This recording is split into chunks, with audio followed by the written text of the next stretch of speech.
Wow. So if we want to catch a leprechaun and we want him to lead us to his pot of gold, we are going to have to be very, very smart about how we design our traps. So I want to show you boys and girls some things that I'm sending home with you, okay? Some of you picked up your kits and some of you haven't been able to yet, but I would like to show you what we have. In our paper packet, we have a game called Roll and Cover. You are going to roll the die, and I put one in everybody's bag, and then you're going to count the dots. When you count the dots, you are going to cover the number that you counted. You can use coins, you can use cereal, you can use macaroni, you could use cotton balls, you can use anything you want to cover up these dots with the numbers. You can play this game a lot of times during the week. You can play it more than one time. At the end of the week, if you want to play it again, you could color in the dots that you get when you're rolling. Or you could do that throughout the week. It's up to you and your mom and dad, okay? So that's one thing that we're going to get. The next thing that we're getting is a coloring sheet. And you can see that I have outlined all of the colors. The red and the purple I outlined a different way because he's holding a really long shamrock. But for the other color words, I did highlight the color words with their appropriate colors. So you can look and you can see that, oh, I see that Miss Angie colored blue on the blue word.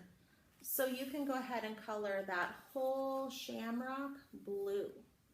This one is purple. So you can color this shamrock purple. Okay, so you will notice that for all of them.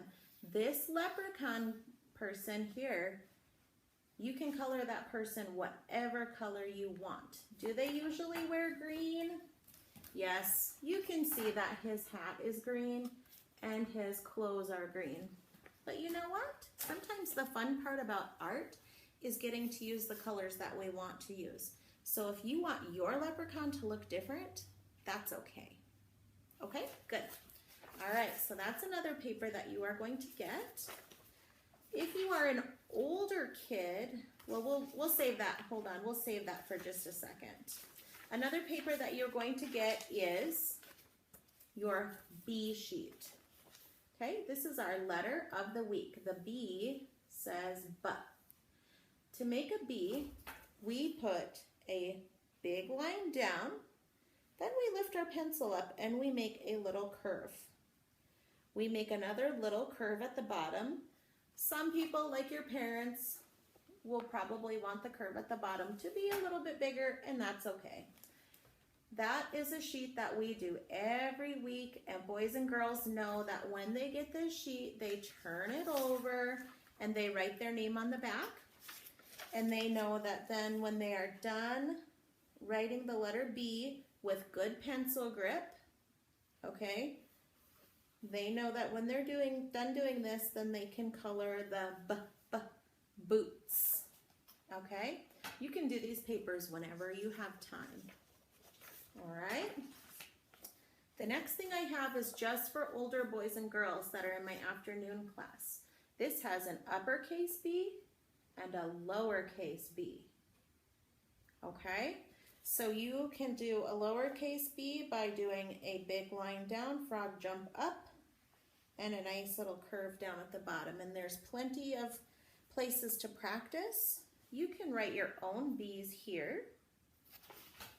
And here you can color the beaver. Okay? You can draw a picture or the letter B or whatever you think that you want to put there that starts with B, right? Okay, down here we're going to find the letter B in our word search or letter search, uppercase and lowercase, and here is our line where we can see A, oh, one's missing, A, B, so we'll put our B in there. And parents, kids are super good at this. we don't do it often because I prefer to do more hands-on activities, but if this paper is frustrating at all to your child, or they don't want to do the whole thing at once, that's okay. We don't have to do the whole thing at once. I'm not requiring that you bring this back or anything like that. It's just extra fun practice. And it is nice for them to be aware of lowercase letters. Although we don't put all of our focus on them at this point, it's nice for them to be aware because most of the print that they read is lowercase. Okay? All right. So the last sheet that you will have, and everybody will have this, it says draw a face on the leprechaun. He's missing his face. This is such a good opportunity for you to look and for you to decide what he's missing. Okay, I'm not going to name the parts right now because I want you to do that. And then you can color his hat and you can color his bow tie, and he's super fun. This is a longer video because I am going over materials for the week. One thing that I love to do, the first thing that we do in preschool is we always talk about our letter of the week, and we say its sound and we sing the song. The next thing that we do is we find the letter B in our classroom, and everybody takes a turn doing this. Now you don't have the posters up and such that I have in class, so I would suggest using a magazine if you would like to. A great activity would be to have them cut the B's that they find out of a magazine and glue them onto a piece of paper. The other thing that kids could do is just look through a magazine and point. This is matching, uppercase B to uppercase B, so matching is good. And then practice making a B with your Play-Doh. Okay, so you're going to do your big line down, little curve, right? Perfect, easy. This is also something that just older kids get because I want them to focus more on their writing. They can practice doing the letter B on these little magnadoodles, okay? These would also be an okay thing to use to practice writing their names. One thing to keep in mind is when your child is writing, I want them to have a 3-point grip at least like this. Okay, some of them are consistent with it and some of them are not. None of them in the,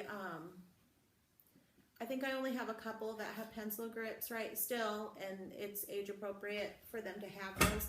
Everybody else knows how to do the grip, okay? An easy way to do that, and let me tell you what, when I started preschool, this is my worst fear, was pencil grip, but an easy way to do it is to get your fingers like this, to put the pencil in your finger, and you can even have them pick it up like this, and then just move that pencil back, and they've got a perfect 2-finger grasp. Some of them are still using the 3rd finger though, and I feel like that's okay right now.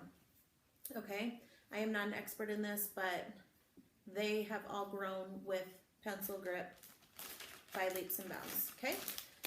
I also put in there a die for you guys. This is all stuff I'll have you keep at home.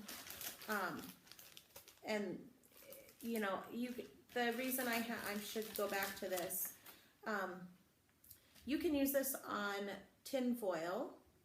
That was my one suggestion for this week, or some sort of shiny paper. I haven't used wax paper yet, but tin foil would be a great thing if you don't have a whiteboard. Put some tin foil down. I would put tape on it because it can get sharp on the edges, and have them practice writing their names. We always start our letters at the top, okay? That is one thing that's very important for us. Okay, I also have a brand new little box of crayons in there for everybody, and I have this kit. I've got some ribbon in here and some cereal. Tomorrow would be a great day to make an edible rainbow necklace, okay? Let's see. Oh, the other thing I have in here is a leprechaun trap shiny things kit is what I'm going to call it. So it's got some shiny things in here. It is a team project is what I have on our paper. work with your families, you know, moms and dads, if you don't have time, big brothers, big sisters, to create a leprechaun trap. And these can be so simple and easy. They do not have to be complicated. So I want you to work together as a family team, or with brothers and sisters even, or whomever you're with right now, and create a leprechaun trap. I would absolutely love if you guys would text me a picture of those leprechaun traps. I was so much looking forward to our time together. Today, we were going to do these today at school, and it just didn't happen because of our school closure, and that's okay, because we want everybody to stay healthy. If you have any questions, ask your moms or dads to text or email me or call me on the phone, because I'm ready for them. Okay? Thank you for coming to class today. I probably forgot a couple things, but I am new at this YouTuber thing, so you guys will probably have to remind me, okay? All right. Thank you guys so much for listening. I really appreciate it. You guys have a great day.